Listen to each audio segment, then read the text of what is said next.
host Marcus, and this is another episode of Marcus Speaks. My channel and not already subscribed, go and do so. And please hit that bell icon so you can be notified for each new episode. If you're already subscribed, please share and tell everybody about the movement going on this channel.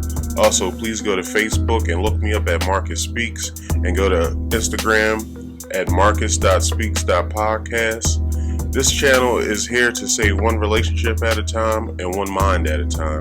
This isn't just my show, this is your show. So please hit that comment section with some positivity so we can keep the conversation going. So let's get into today's topic. It's another banger as usual. So today's topic is rainbow nails for boys. So I know y'all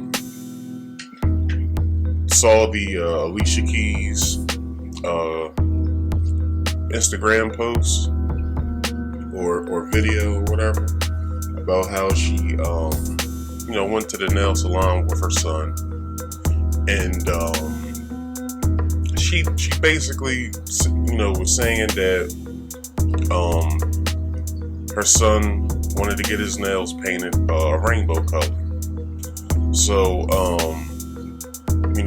after he got them done, he looked at them and he basically told his mother how, people would judge him and no one would like him and he should, take it off. And she basically gave him positive reinforcement, basically telling him that it's fine.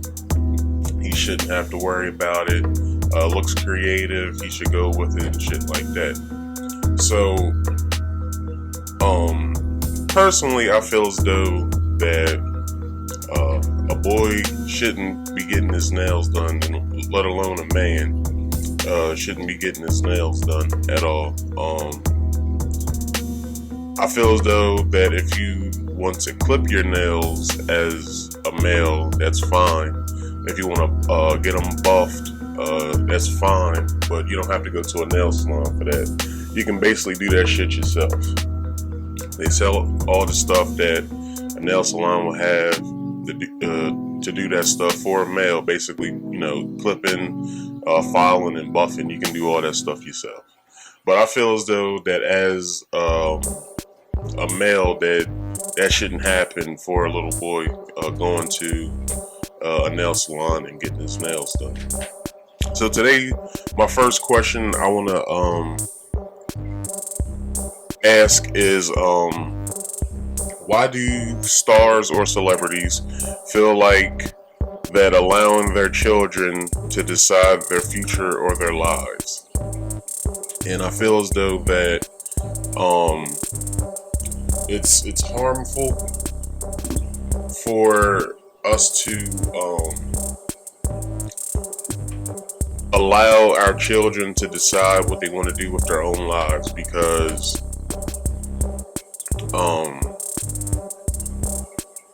if you look at it,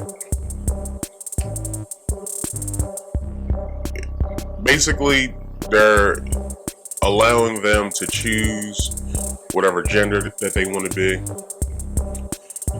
They're allowing them to choose whatever they want to wear.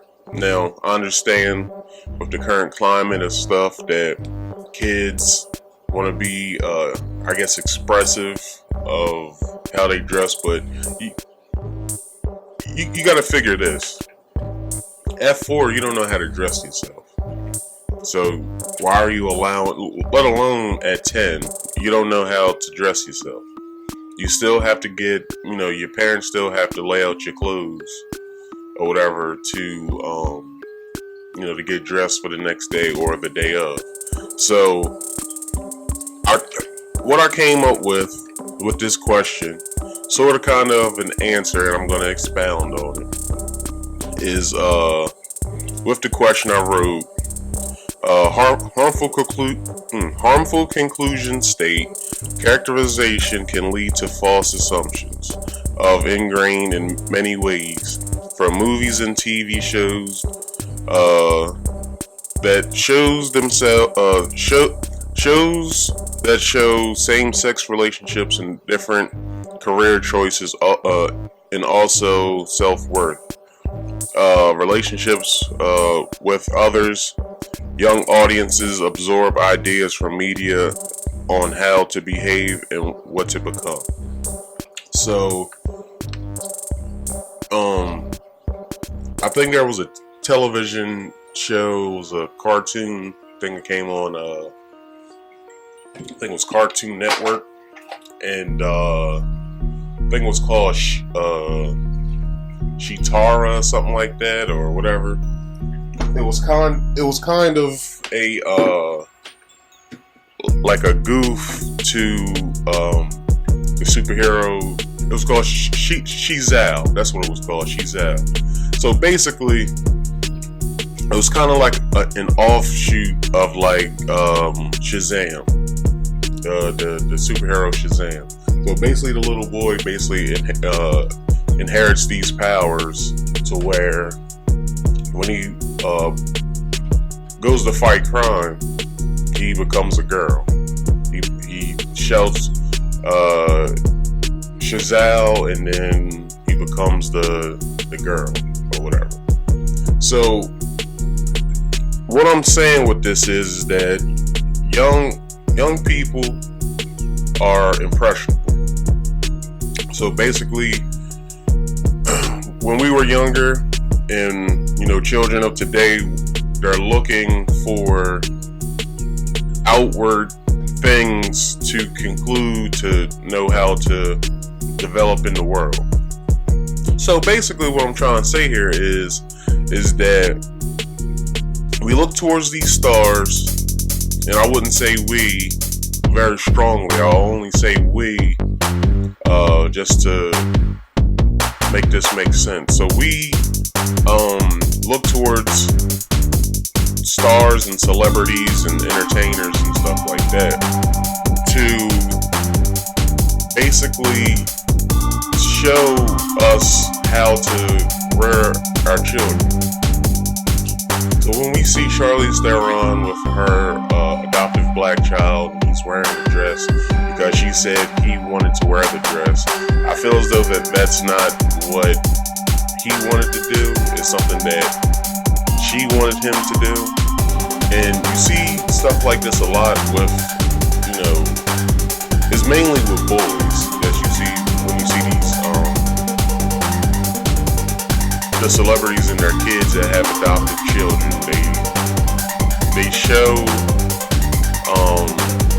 the boys saying that they want to be girls, and I don't feel as though that that is basically the case. I feel as though that with today's climate and how the world of the United States is working now, is very detrimental to the kids, because now we're allowing them to become whatever they want to be. Like, it's not just when it comes to when we're growing up now, or when kids are growing up now, that it is asking them, what do you want to be when you grow up? Is more so now where it's becoming, who do you want to be when you grow up? So with that being said, I feel as though that is wrong, and I'm not knocking anybody's parenting, but I feel as though that is wrong for her young son to be getting his nails done at the nail salon that she goes to. Now, what I want to ask in all of this, and this is more so a question I wanted to ask later on, but I want to ask it now, is where was Swiss Beatz in all of this? Where was his father? What was happening? That, I'm not saying that the child can be with his mother, but what does Swiss Beatz say about all this? And I feel as though that that they have a good relationship, Alicia and Swiss, but what I do want to know is what he thinks about this. And what I also want to ask is, where are all the fathers at in all this? Where do we stand, and what do we think about this? So the answer I want to give for the first question is where was Swiss Beatz and all this, and this is my own personal answer that I want to give off. As a man, I think he should have a talk with her, with Alicia, because if any man doesn't feel any type of way, it's the end of the world. And what I mean by that is that if Swiss feels as though that his son wearing rainbow nails or fingernail polish or whatever is fine, then we should shut the fuck up. But as men, we should judge upon what is going on in that household. Because as a man, why would we want our sons or nephews or little cousins even engaging in any type of activity like that?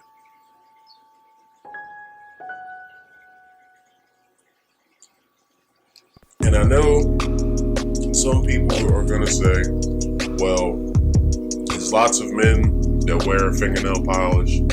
Some men go to the nail salon, they get their feet done and their nails done, their fingernails done, and they get clear coated fingernail polish.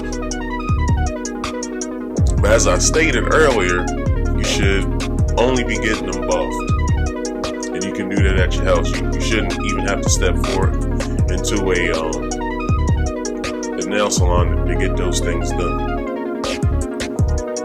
But really, like, it's the end of the world if everyone thinks that this is fine. Because in a way, yes, he is his mother's son.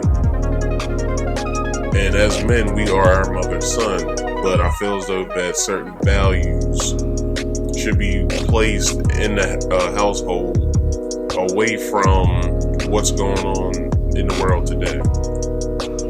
So with the second question, where are all the fathers at in all of this? What I want to ask to probably silence some of the feminist groups out there is, are the real men thinking that this act is of toxic femininity? So, everybody knows about toxic masculinity. And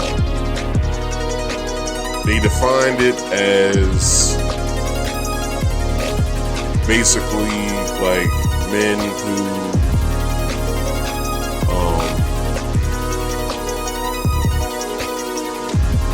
they define it as is to restrict the kind of emotions and emotions allowable for boys to express, including social expectations that men seek to dominate, basically the alpha male, and limit their emotions altogether. But it's not the gender that's toxic, it's the influence or influences that are toxic. And that was the answer to a question that I had, was why has toxic masculinity became a thing and what does it mean? So what I want to expound on with the toxic femininity is this an act of toxic femininity? Because you may see certain shows or hear people saying that, you know, men should be more in tune with their feminine side so they can understand, you know, and be more respectful when it comes to female emotions and stuff like that. I agree, but I disagree because it was Malik Yoba who had countless interviews where he stated that he's 50% male and he's 50% female. And what I think he was trying to say was he has 23 chromosomes from his mother, 23 chromosomes from his father. And when we think about birthing children and how they grow and develop and whatever it is, so we can state that yes, all men before they become men in the womb are female until the Y chromosome takes hold and makes the female into man. Now, when the testosterone and everything is coursing through a baby's body, a male baby's body,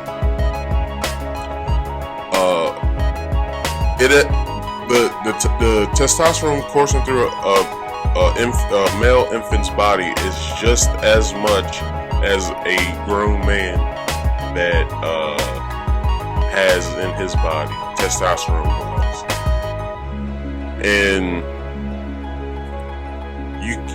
you can't suppress the masculine energies of a man, because then we get gay males, and that's what I feel as though is the cause of homosexuality. When a female, or we can say a male also, suppresses the masculine energy of a male child. Now, you may ask, well, Marcus, why do you think that? And do you think this is the same for females? Now, I don't know as far as when it comes to females, but I feel as though that when a boy is trying to, grow up and be who he is and stuff like that, and just being a boy altogether, I feel as though that during his developmental stages, that when he's trying to come through the course of becoming a man, that his male energy, his masculine energy gets stunted somehow, and then that's becomes to where the homosexuality comes into place. Now, I well thought that out so it wouldn't seem as though I'm trying to gay bash in any sort of way. I'm just trying to make it make sense for myself and the viewers.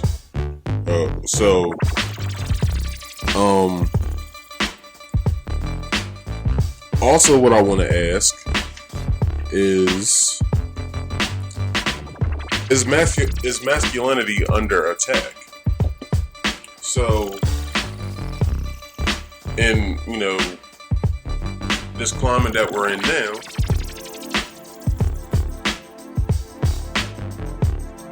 with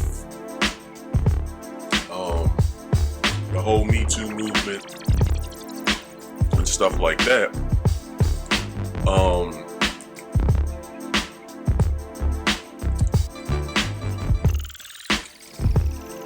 we're seeing a shift in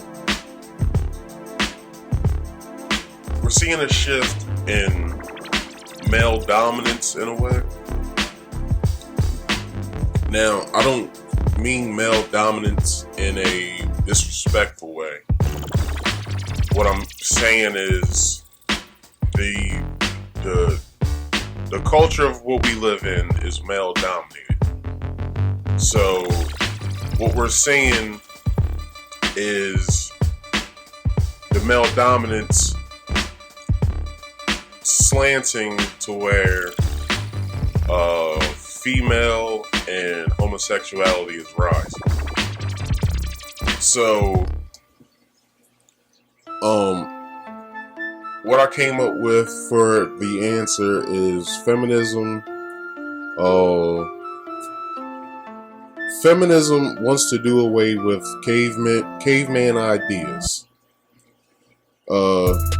Show more compassion and be more in tune with their feminine side and be more respectful towards women. Which is more so the ones like Donald Trump that they see as a disturbance within the community of the United States. Men like him and men like Cosby and so on and so forth. So men like these men, powerful men, that they feel as though is toxic masculinity. So months back or a year ago, comedian D.L. Hughley and actor Terry Crews got into it because Terry Crews was assaulted by a manager or somebody at a party because he grabbed his nuts. His manager grabbed his nuts or his dick in front of Terry Crews' wife. So basically what DL had to say about it was, you have all those muscles and you didn't use near one of them. So Terry basically came back and was like, well, what if I use them on you? Or something like that. I'm just paraphrasing. So what the whole thing was, Terry Crews comes out, yes, I also was assaulted, blah, blah, blah. So he basically became a poster child of being part of the Me Too movement and shit like that. So then he comes out and talks about toxic masculinity. And what I don't understand is the new terminologies that we have today of something that comes natural to men. So what I'm saying is masculinity within itself isn't toxic. None of the acts within masculinity are toxic. Now, I would say if it's a man trying to take something away from a woman, such as, her innocence and shit like that, yes, that is a problem and he needs help. But I would say that any other act away from criminal activity and shit like that is mostly normal in a way for masculinity to go forth and push forth through. So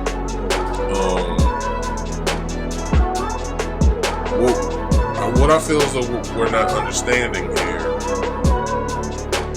even with the whole Alicia Keys thing, is we're trying to bend and reform what normal ideas are. So basically, with the whole gender situation, is what I've learned is that there's 32 genders now.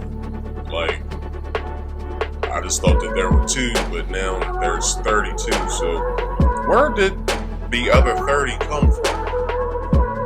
Now I watched I watched an interview with a comedian, which is a transgender comedian, Flame Monroe, a black transgender woman, and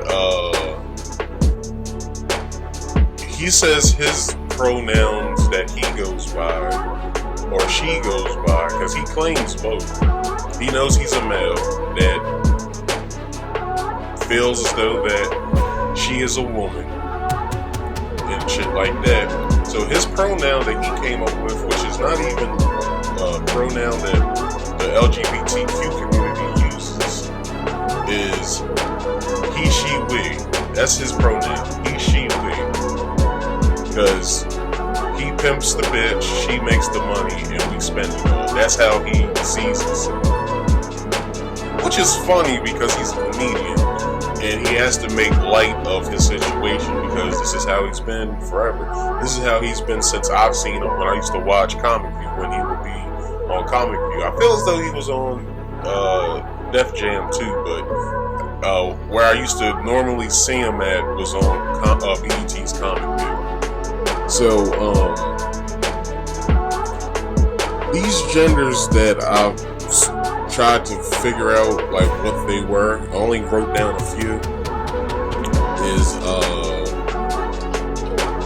so we have cisgender, which is basically since I'm a man and I look at myself as a man, then that's my gender. Also, the straight woman that feels as though she is a woman, that's cisgender. Then we have agender, which is not having a gender. We have bigender, a person who fluctuates between genders, which is a video. I think it's a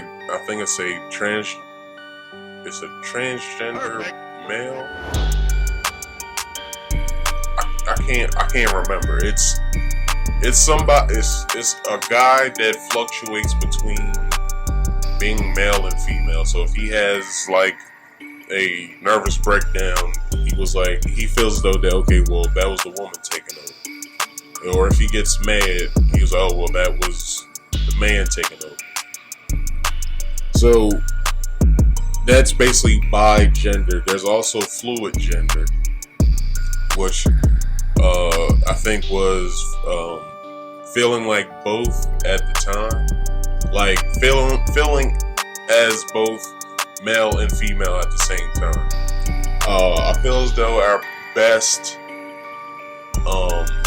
example of that is Prince, because Prince didn't see himself as female and he didn't see himself as male. But knowing that we all know that he's male, but he also wore fringes and shit like that, and his ass cut out in pants, and he wore heels all the time. So basically that's fluid gender.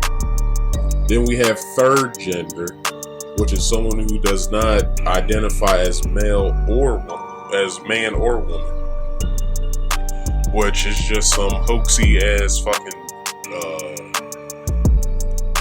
gender that we don't even know what the fuck it is. So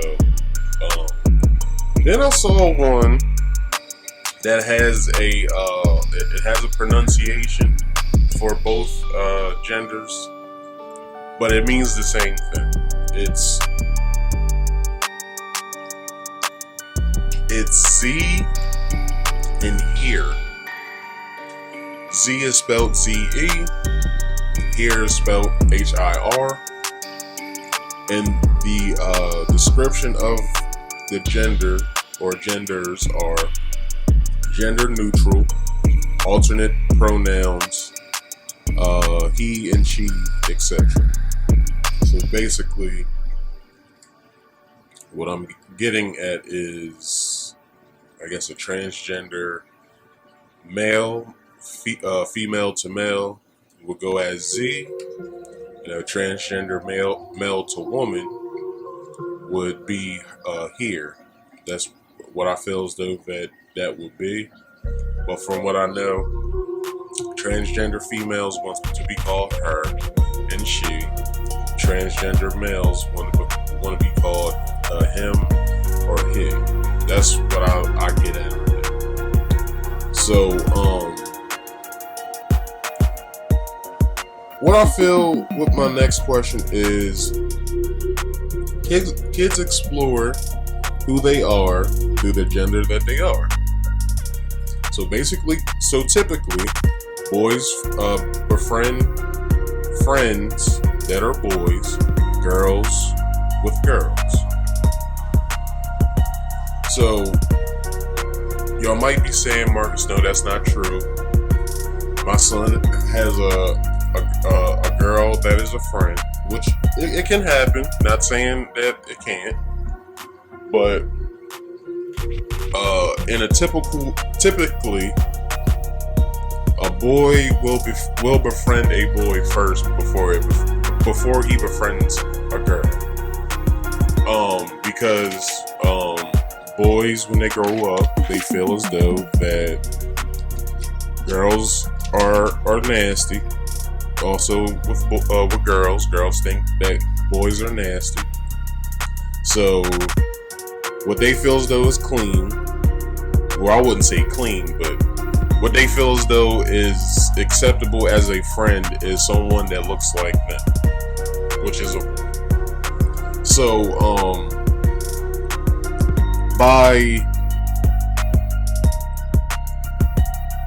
by today's society, a boy saying that they want to be a girl, I feel as though, like I said earlier, it's something outward. There's nothing within them that I feel is telling them that they should be otherwise. That they should be otherwise of who they really are. But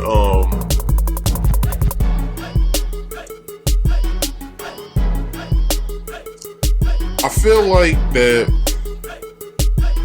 with the whole like with everything that's going on today, I feel as though that there's some type of blurring of lines here. And what I mean by that is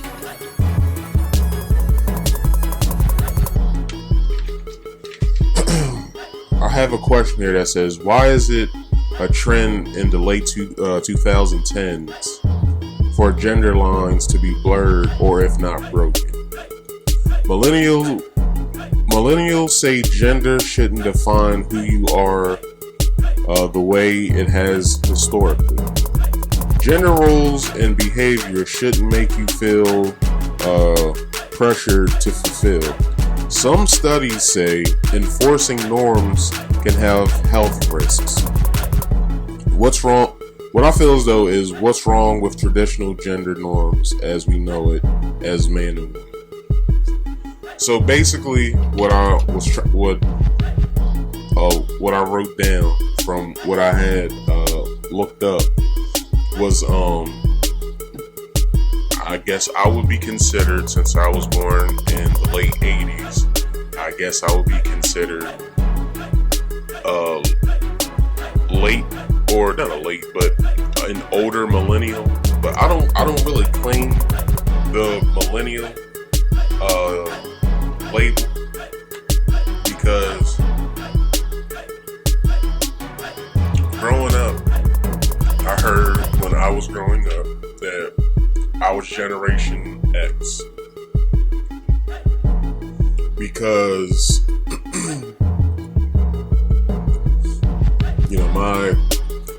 my class of late 80s, so basically like 85 to 89, and kids who were born in the 90s, the early 90s or so, we were the last to do certain things, such as going outside. We were the first to be introduced to the internet. We were the whatever.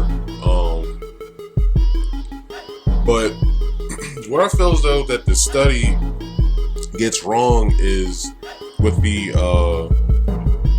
the enforcing norms can have health risks. I want to know how so. I didn't really get too deep into like the risk factors of enforcing norms, such as being married at a certain age, doing, after graduating high school, going to college, such like that, having kids at a certain age or whatever. I understand that aspect of things, but what I don't understand is how is enforcing norms causing health risks. Like, I'm pretty healthy myself. I'm a little bit on the heavier side of the weight I'm supposed to be, but like enforcing the norm for me to get to my ideal weight doesn't cause a health risk for me.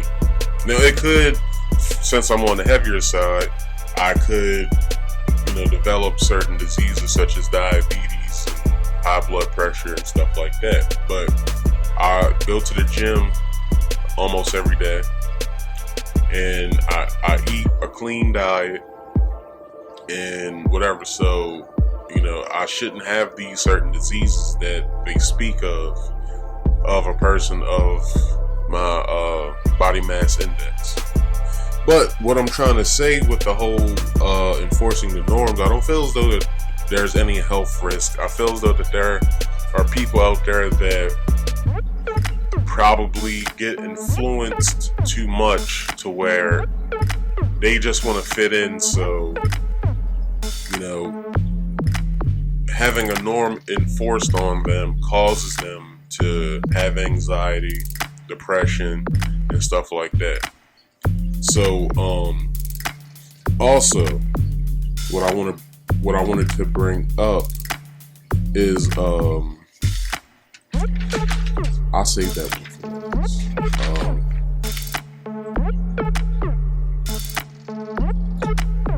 this. No. Yes, I'll do that. Yeah, I'll do that one.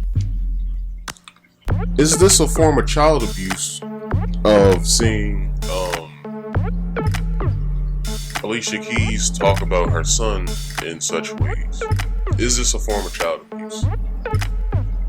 Of showing a boy to do something that is outside of a male's nature, I should say. So basically what I'm trying to say is, I will say that a 4-year-old boy should not be in a nail salon with his mother or at all, period. But also what I want to bring up, which this might hurt somebody's feelings, but I apologize in advance. But what I want to bring up is, should a parent be chaperoned by another parent that doesn't have the same thought processes of rearing children? Now, I feel as though that, if you have a child with somebody that you're not with anymore, but in the beginning you guys had two separate thought processes of how to rear a child and what to do when it comes to rearing children. I don't feel as though that the person should be chaperoned, but I do feel as though that the person should have some sort of eye on them, because if you guys are feuding between what you want your son or daughter to do and what you want your son or daughter to grow up to be or whatever, then there has to be some sort of a talk or some sort of middleman that gets information back and forth to y'all that filters the bullshit out. And that's another question I want to bring up. Why is bullshit covered with being yourself or creative? But with the first question though, I feel as though that the parent should be in some sort of way watched by some sort of entity that doesn't want to interfere on getting in, the person's business like that. So,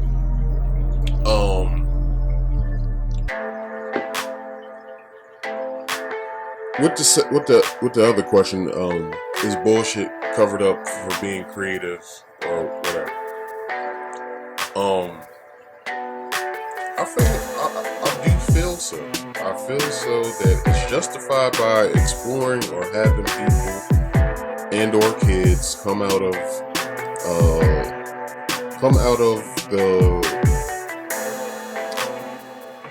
or forcing them to come out of their gender. So basically, like I was saying earlier, people that we see that are stars, or it could be an average Joe, average Jane Doe or John Doe that has kids that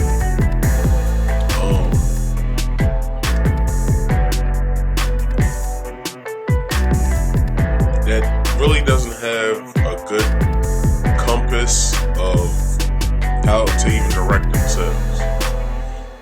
So now you're putting a child into this. So now I feel as though that while you bringing a child into this, you're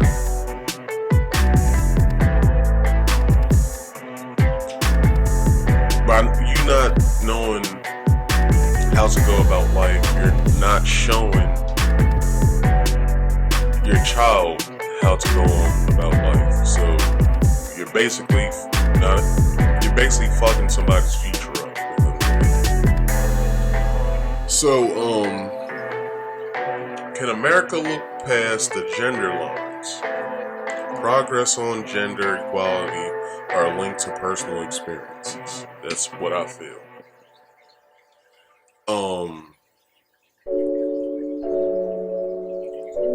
And what I mean by that, by personal experience, is okay. So we have gender equality now. A man can be a woman if he wants to. Hell, if we take it further, a man can be a dog if he wants to. But with gender equality, and I feel as though it's linked, like the progress that America is going through. But America seems as though that certain things are very detrimental to society.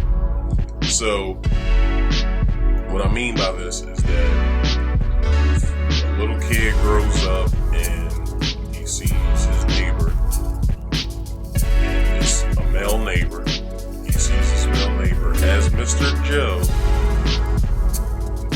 but then the next day he sees his neighbor as Mrs. Jane, then this is what I feel as though that America can't look past, because through my eyeballs and what I analyze on a daily basis,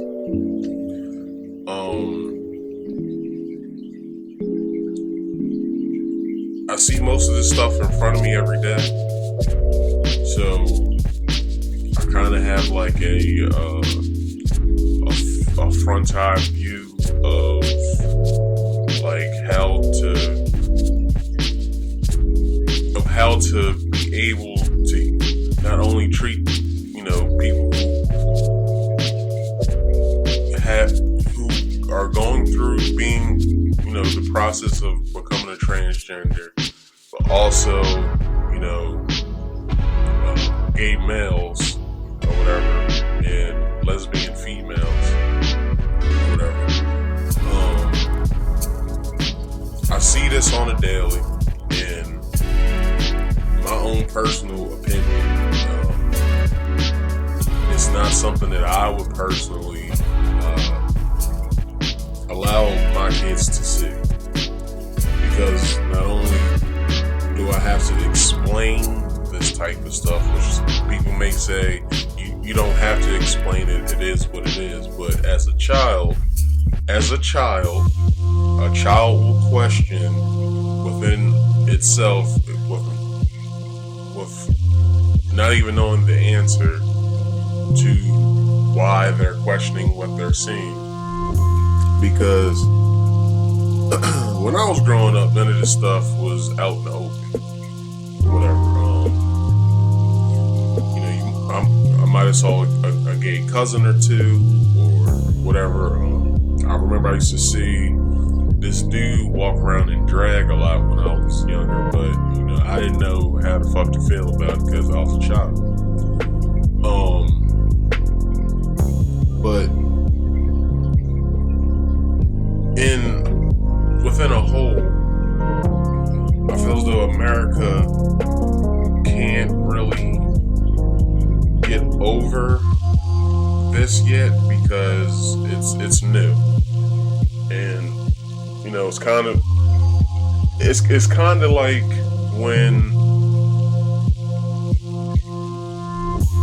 the new iPhone came out. Well, the very first iPhone came out. There was a lot of people skeptical. Oh well, my phone can do this and my phone can do that. Like, I don't need that phone and whatever. But then gradually we started getting into more, slated phones and, touch screens and stuff like that. And now everybody has one. So what I would say is that the LGBTQ community should stop trying to push their agenda on everything, because gradually it's just going to come into place. You have your equality now. You can love who you want to love. You can marry who the fuck you want to marry. But you're trying to put forth programs such in media and music and stuff like that, and you're not thinking about what it's doing to the kids. Now, I want you guys to look up somebody. His name is Reza Islam. And I'm gonna look this up real quick while I'm on. Reza Islam has a video on his YouTube channel which is entitled "Goes In Trans Agenda, Mattel, LGBTQ, and Pedophilia."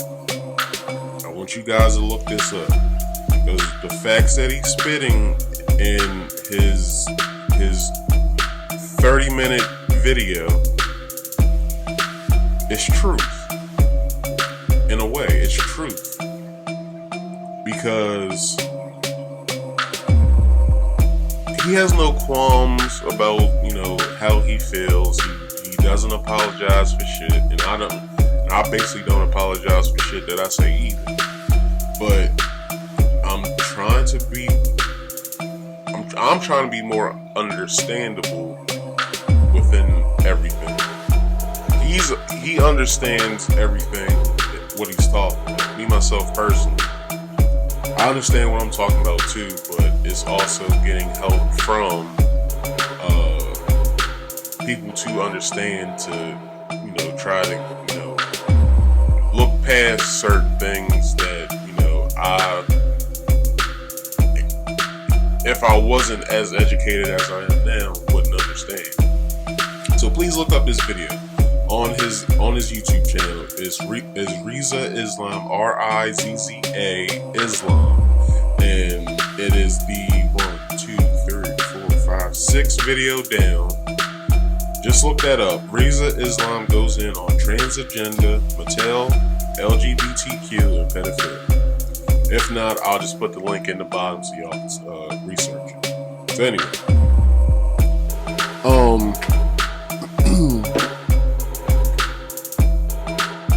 what I want to close in on this. Why why do we need to redefine what masculinity is and what femininity is?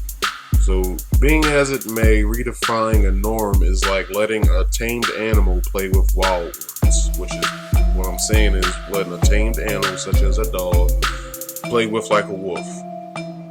So, the norm that we have in America, which has been put forth and changed over time, whatever. So, so basically, why do we need to redefine what masculinity is and what femininity is? Masculine is what it is. It's what a male is supposed to have. Femininity is what a female is supposed to have in who she is. By allowing masculine energies and feminine energies to cross-pollinate with itself, with themselves, we're seeing the effects of it now. We're seeing the effects of females becoming more masculine and men becoming more feminine. Now, let me give you all a couple examples. Within the lesbian community, there's several titles or tiers, I would say, of who they are. And I forgot what the fuck the titles were that most of them give themselves. So you're seeing them more, dressing and looking like a man. And then you have the whole, with the men, and I want you guys to look up a book, either see if you can buy it or see if there's somewhere where it's in audio form or whatever. It's Dr. Francis Cress Welsing's book called The ISIS Papers. Now, in the ISIS Papers, Dr. Francis Cress Welsing says that the men's jeans are sagging so far off their butts, or I think she put asses, but whatever, that they will no longer see the need to have to sag, and they will step out of their pants and step into dresses.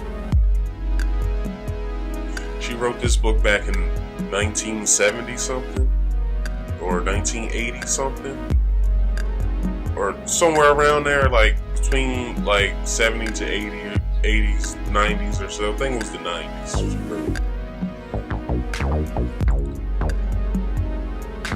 And it's such a foresight in what she's saying that is prevalent today. We're seeing men in dresses, and we're seeing women in male clothes. Any Christians out there, y'all know that there is a scripture that states that men aren't supposed to wear female garments and women aren't supposed to wear male garments because it's basically a sin to God. Now, most may say that, certain scriptures aren't really relevant now because, whatever. Say what you want. If that's the book you follow, then that's what the fuck the book means. That's what your God means. As a Muslim man myself,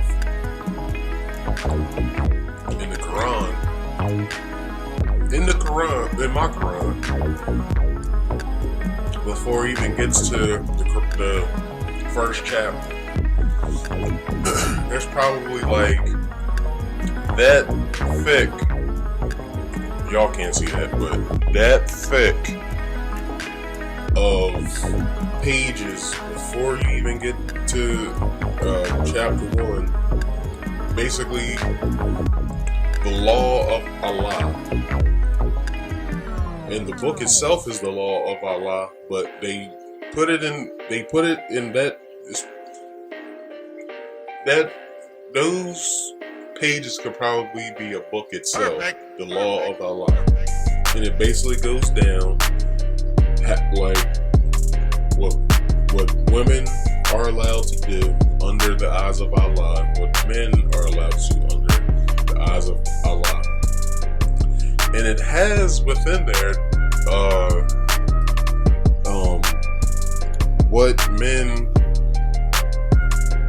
how men are supposed to dress and look, and how women are supposed to dress and look. Now, I'm not sitting here trying to preach to y'all or try, if I have any gay viewers I don't want, or transgender viewers or whatever. I want you guys to understand me and understand me clearly. I won't judge you by your personality. I will only judge you upon the lifestyle that you lead. But in a way, I will not want to understand your lifestyle. I can be understanding with how you want to lead your life, but I don't want to understand why you want to lead your life that way. So,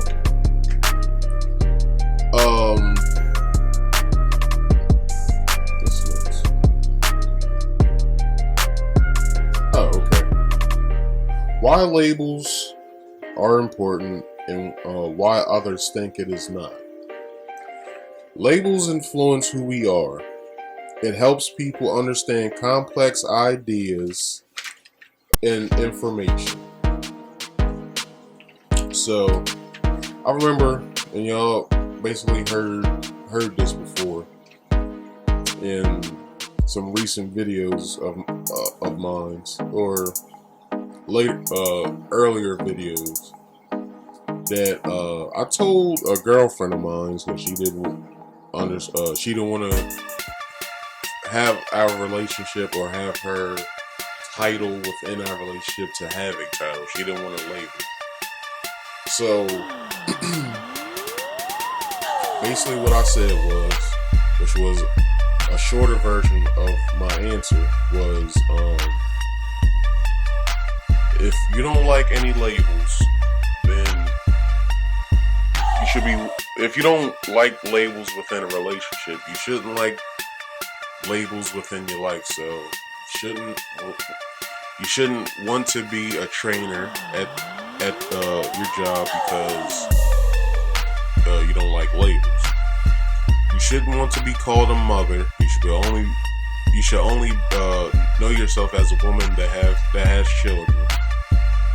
And you shouldn't want to be anyone's daughter because that's a title. So, as she understood where I was coming from, she understood the importance of labels and titles. So basically, what you guys should be taking away from this is that it helps people understand the complex ideas and information. And what people aren't understanding is that they feel as though that they can talk a lot of talk and not understand what they're saying, which is fine, because these people later on reap what they sow. So there's nothing for us to even talk about. But in within the conversation,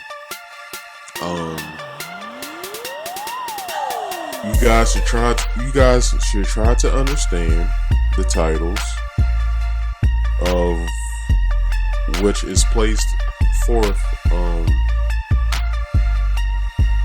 in the world or whatever. So, should we care about our children expressing themselves in ways they shouldn't instead of ways that they should, or vice versa? Basically, what I'm trying to say is if the behavior is not modeled in the home, then the child will not display those traits. Our care as parents helps the ability of the child to thrive. So,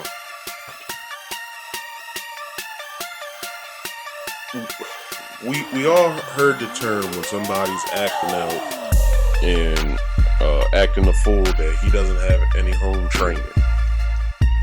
So basically, if somebody doesn't have any home training, then that states that within his household he never was taught how to sit still, or she wasn't taught how to sit still, how to be kind to others, to share, and to treat someone how you would want to be treated. So if we're seeing something within a child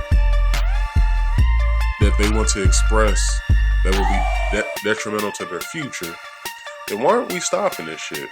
Like, why are we rooting this shit on? Like, oh yeah, my child can do whatever and be whatever they want to be, which is true, but you basically have to set them a course so they can achieve their goals the way that they want, the way that in your mind they want to achieve their goals. Because by not allowing them to have any type of structure within their lives of knowing that they will be judged on certain shit, and we all know that children are the cruelest motherfuckers in the world, that we have to try to figure out how to set them a course to where they can thrive and achieve their goals. Because without that ability from home, they can't display it outside of the home. So you'll never hear anybody say, oh, your child is the sweetest child in the world, and all the kids look up to him, and whatever. You'll never hear that from a teacher, from a counselor, from a youth pastor, or nothing. You'll never hear that from any of these people to give your child positive reinforcement within themselves, to have them understand that yes, they can become anything that they want to be. And not only is that not happening with people giving them positive reinforcement, it seems that you're not going to give them positive reinforcement either, because it shows that you don't give a damn about your child either. So by, seeing stars and these celebrities and stuff like that, allowing their children to do whatever the fuck they want to do in life, and displaying certain behaviors that is detrimental as a child and within a child's development, that we're allowing these motherfuckers to show us what not to do, basically. So, within all this,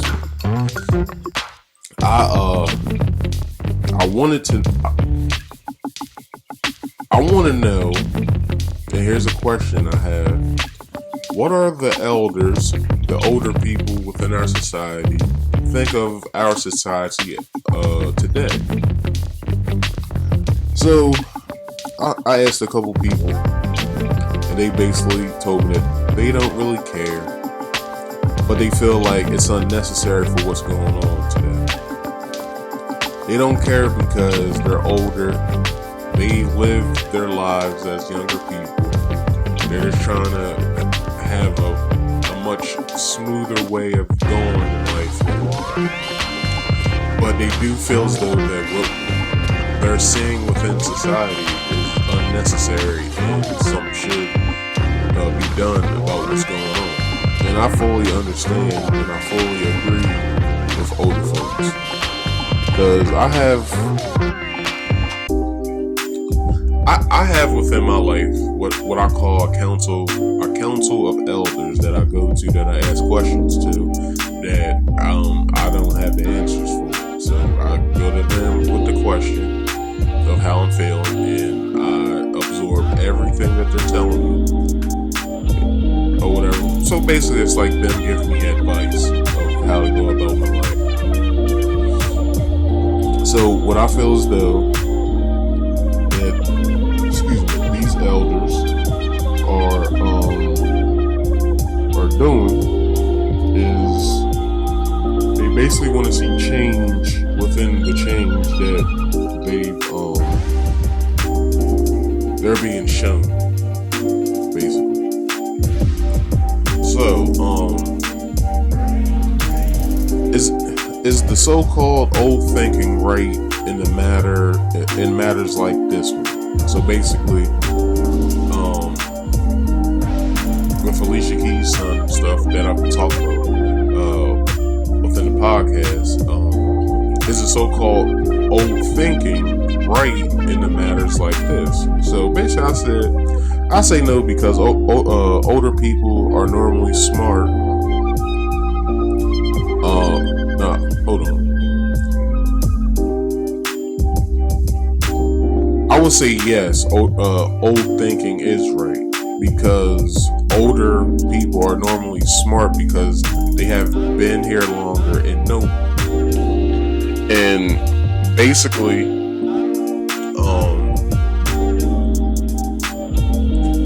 I wouldn't say older people know it all, but they know enough to get someone else through life or whatever.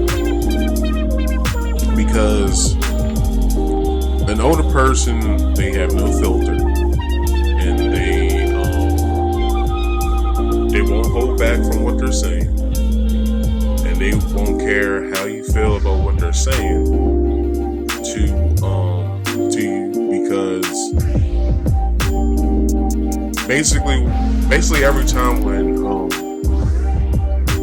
an older person comes to me with something that I've done, and what they feel though that I should change about myself, is basically them telling me that you should know better. So change what you're doing, change how your thought process on certain things, and do right. And this is all that I feel as though that older people say within this, is that we should all know better. So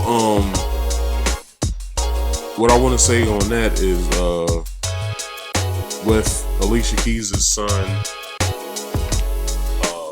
telling his mom that people would judge him about how they would feel about stuff or whatever. So basically, what I said to that was, the first thought in most cases is your truthful and honest thought. So Alicia's son told her he thought people would judge him for what he did, because he was being honest with himself. He was being truthful with himself. People will judge me if they see me with my nails painted, all these colors, and my friends probably wouldn't want to, be my friends anymore. Because, like I said, kids are cruel. So in a way, by him thinking that, he was thinking, well, I don't want to upset my friends, so I want to take this off. But then, she gives him positive reinforcement and tells him that everything's fine. You do what you want to do. That's creative. You had an idea. You go with it. So if he goes to preschool now, like, we don't see the aftermath of this, so we don't know how everything went. But the way that I feel as though within the years of me seeing myself grow up and then watching my nieces and nephews, or my niece and nephews grow up, it's totally different. Like, the world has changed, yes, but I have seen lots of,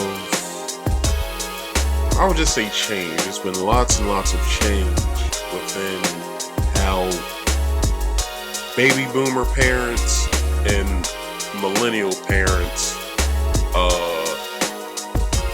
raised their children. And yeah, that's about it. Also,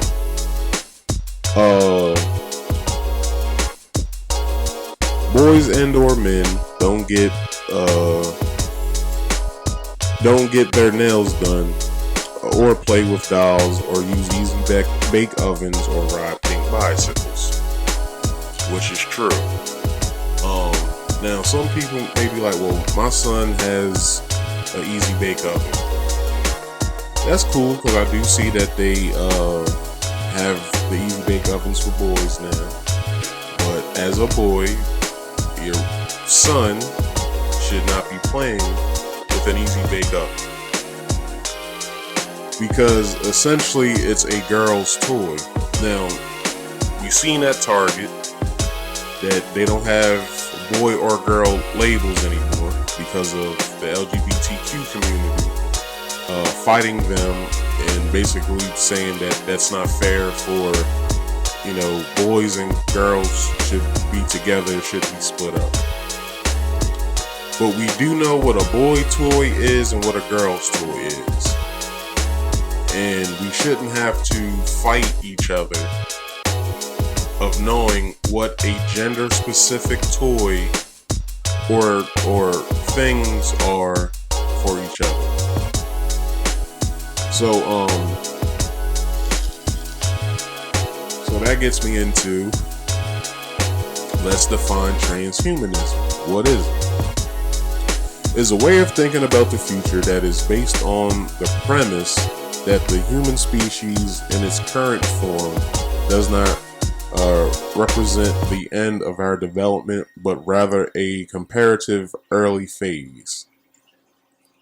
So is this an early phase of everything that we're seeing? Is this basically our transhumanism happening right in front of us? Males into females, females into males, boys into girls, girls into boys. Like, is this what we're like seeing before our eyes? Is this what America is going to be within the next 30 years? Like, is there going to be swapping of genders or whatever? Will females start giving birth? Which I would say, will transgender females start giving birth?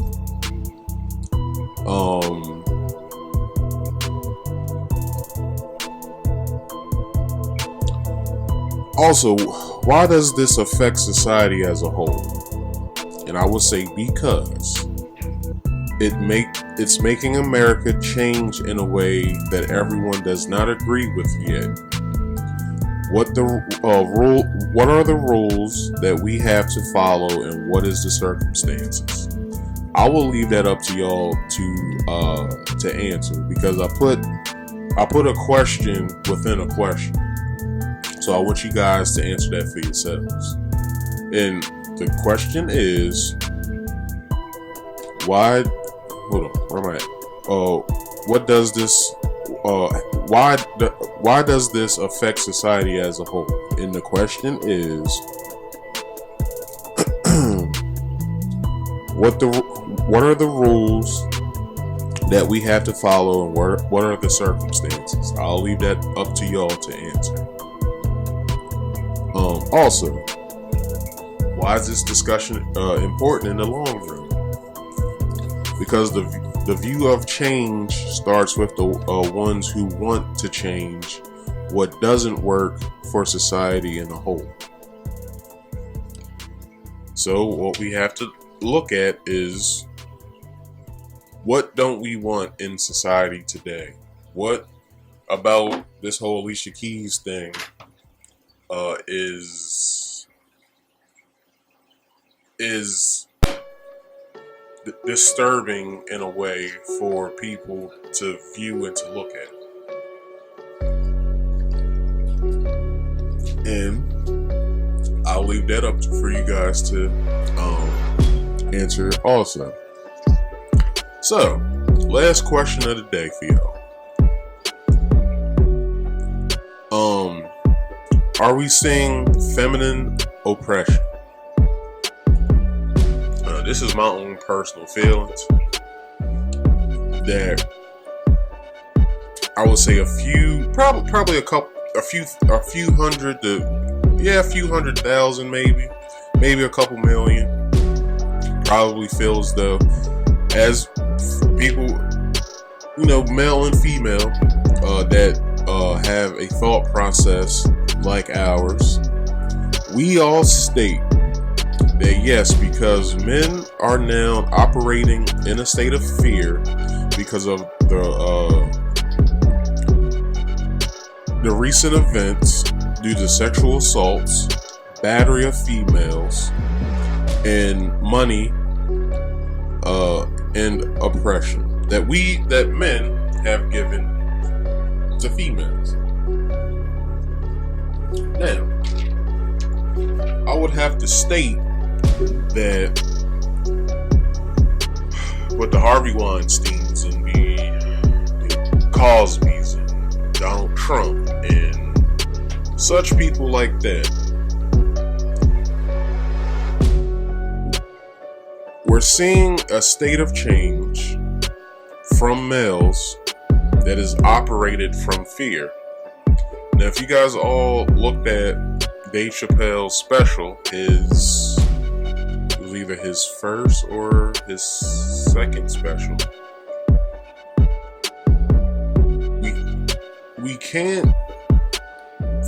Women can't have us operate in a state of fear, because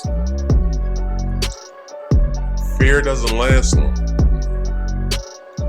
So if you guys ever saw the Tina Turner biopic movie, the What's Love Got to Do with It, she operated in a state of fear for so long, from being beaten and raped and whatever. She gained the courage after years of abuse. She gained the courage to leave Ike, but before she left Ike, she made sure that she stated her case very well. And she pulled a gun out on the motherfucker, told him what was going to happen, and that was that. She left the house. She left him and forced him or whatever.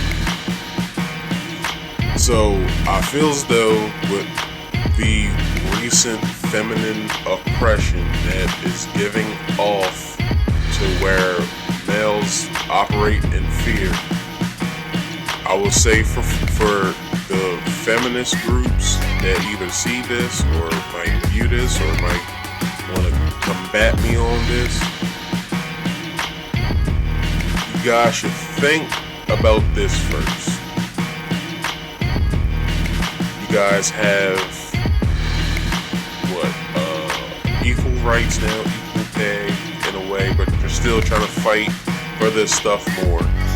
But you have to think about this. How long do you think that this will last? Because after men are not afraid of being fearful of what you guys deem as oppressive to females, how long do you think that this will take for you guys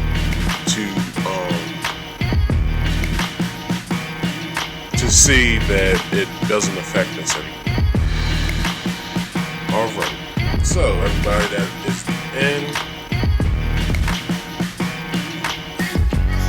Thank you all for watching. I went on for an hour and 20 minutes this time.